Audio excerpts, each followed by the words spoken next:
Hi, my name is Dr. Eric Smith, and I am a self-help junkie. This video series is my confession.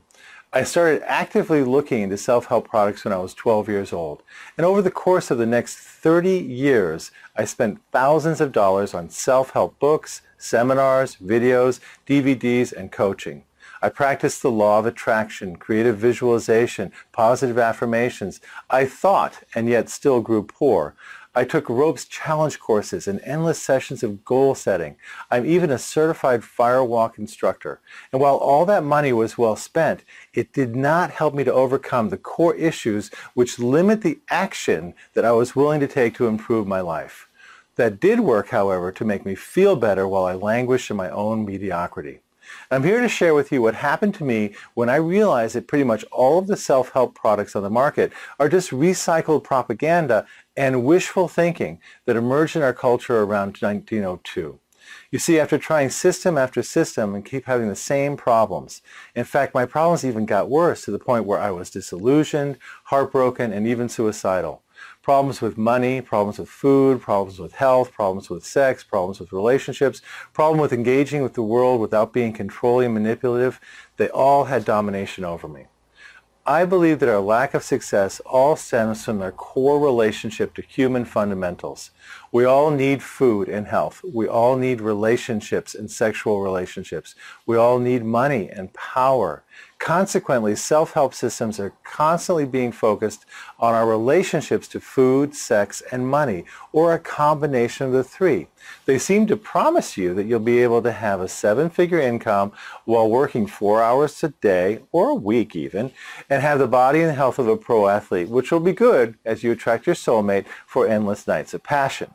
You'll have power, you'll have clarity, you'll have the ability to manifest your dreams instantaneously simply by focusing your thoughts. Sounds great. Who doesn't want some of that? Well, I have a question for you. If the secrets of happiness and of manifestation and of success had been revealed over 100 years ago, then wouldn't self-help be a self-fulfilling prophecy? Wouldn't self-help industry put itself out of business? Hardly. Americans spent $11 billion on self-help products in 2008, and the annual sales growth has been 6.5% each year since then. Like many, I kept buying the story that with hard work and positive focus, I could achieve my dreams. But what I found was the harder I tried, the more I failed. And the more I questioned myself. And I questioned myself rather than questioning the systems and whether or not they actually worked. Slowly, I started to realize that maybe it wasn't me, but the self-help systems that were flawed. They failed to help me overcome the core issue, which limits the actions that I was willing to take to improve my life. Once I realized what this core issue is, what was missing from all of them, and now I'm here to share it with you today. Before I do, I'd like you to think for a minute about what success really is. Is success a healthy body and control over your physical body? Is success a relationship with a soulmate? Is success money, or money in the bank, or an empowered lifestyle? Most self-help products only focus on one aspect of success. But if you're like me, then you're thinking that success should be holistic, a combination of all of these things. I don't believe that success could be achieved by studying a fragment and ignoring the whole. When I did that, yes, one area of my life got better, but often at the expense of another. Ultimately, success is the achievement of goals, and you have to take action to do that. And more importantly, it's the alignment of oneself with a higher purpose and cause. I wanted to be healthy. I wanted to have a healthy marriage and the ability to be real and being connected with people in relationships. I wanted financial security and abundance. Yet these things alone are hollow without a higher purpose. Let me ask you a question. Isn't the equality of your relationships to food, sex, and money a higher purpose in itself? Isn't being healthy and self-defined in a world that promotes dysfunction and pain at every turn a purpose? Isn't saying no, it stops with me, I am choosing love over fear, pride over shame, and forgiveness over anger a purpose. For when you do that, you become a person of power and character.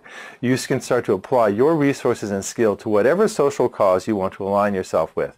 Without that clarity, it is frustrating, and I felt like I was constantly putting out fires, which in truth my own distractions had created. The central point of most self-help products is that positive thinking, coupled with internal actions such as visualization and affirmation, will lead to success. We're told that when we do this, that the path of physical manifestation of our desires will be spontaneous and easy. Well, if that sounds too good to be true, it's because it is. Changing on the inside is great, but it didn't help me to overcome the core issues which limit the actions we're willing to take. I immediately thought that there was something wrong with me, and that I needed to fix something inside of me in order to affect and change what was on the outside of me. I was actually addicted to this thought. I was a self-help junkie. You'd find me on the street corner begging for affirmations as people walked by. I would ask strangers to visualize with me. I would go across town to score the latest secret system that would magically transform my hopes, desires into a reality. And guess what? It didn't work. So when I step back and I look at the materials I had been studying over the course of years, what became apparent to me is they all have similar characteristics and still fail to overcome the core issue which limits the actions we're willing to take to improve our lives. Before I share that core issue with you, let me talk for a minute about the common characteristics of self-help systems. Most self-help systems are developed, marketed, and sold by people who are naturally extroverts. They are highly competitive, oftentimes having even an athletic mindset. They need to be seen. They need to win. Life is divided into a game of success and failure with each encounter. Natural achievers write the books and then sell their system to the people who don't have the same competitive spirit. Telltale signs of this are stories of overcoming hardship and adversity and achieving success in one area of life, such as financial, physical, or relationship, and then applying or achieving success everywhere else. We're told that by doing what they did, that we will get what they got. And while you may buy their system, you can't buy their extroverted nature, you can't buy their competitive mindset, their social circumstances, their body type, and life aptitude. You are still you. And you are looking for tools and strategies and techniques to make your life better. These trainings is oftentimes the use of liberal inspirational music such as the Rocky theme, Eye of the Tiger, or We Are the Champions. There's oftentimes the heavy use of sports and financial metaphors in the form of inspirational videos and success quotes by success celebrities. My estimate is that these folks with that extroverted competitive spirit make up about 10% of the population. And regardless of the arena, whether it be financial, physical, or sports, these folks think like an athlete. They anticipate failure, and when they do fail, and they will, they almost immediately get up and do it again. They just call it practice. If you fall into this category and you're happy with your state of life, then right size right now isn't really the best match for you. But if you're like me, and you think that success should be holistic, self-defined, and aligned with a higher purpose, and if you want more, then let's move forward. Most self-help systems are driven by desire and adrenaline. You look in the mirror one day and you realize that enough is enough. You got to change how you feel, how you look, so you start that diet. Most people start a diet and they stick with it for a week and then start to cheat on it. They realize that diet is die with a T at the end. And that's exactly what they feel like. They're dying, even when they are physically getting healthier. This is because food is first an emotional experience and then an intellectual experience. Once you cheat, you feel like a failure. You feel shame. You reject yourself as being weak, and you feel the judgment of others, feeling that they will reject you for being overweight. Our fear of rejection is the governing force that affects our ability to have successful relationships. Those that really can be social relationships and sexual relationships. For example, your ability to make a sexual advance in a healthy way is dictated by your fear of rejection. Your ability to have a deep and connected conversation with another human being, to be real, to be vulnerable, to be honest, is dictated by your fear of rejection. Human beings need relationships. They need sexual relationships and they need connected relationships.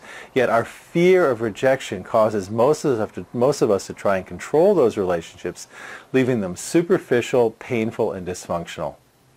In regards to money, most of your money problems would be solved, you think, if you just had more of it. Well, why don't you just make more money? Well, for example, any salesperson knows in order to make a certain number of sales, you have to make calls to sell your product.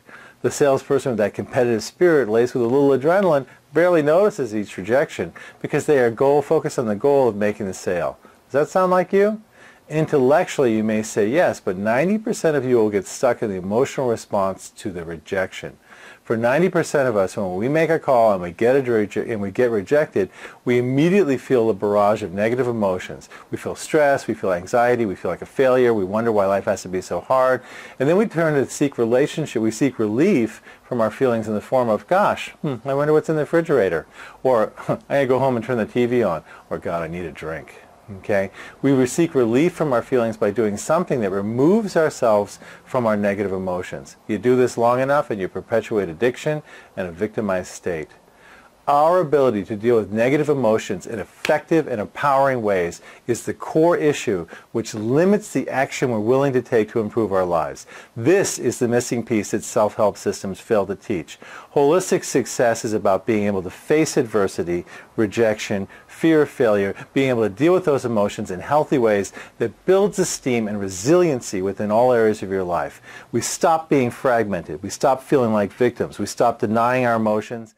What I teach is not how to be a victim to your own emotional reactions, but rather effective tools for dealing with them in the context of keeping them right size in perspective as quickly and as efficiently as possible. In other words, right now. My work will benefit you if you are one of the many people who have bought a book or a seminar or a CD, or you've gone through some training or some coaching, yet you're still not satisfied with the results. My work is not based on the false promise that you can transcend your emotions, avoid your emotions, or change your emotions with the application of fantasy and adrenaline, but rather a revolutionary and highly efficient way of dealing with your feelings, learning to respect yourself as a whole, and to move forward in your life with grace and dignity. If you realize that there is no way that you can avoid the fact that you are an intellectual, emotional, and spiritual as well as physical being, and you want to achieve holistic success that is self-defined and aligned with your higher purpose, then welcome home.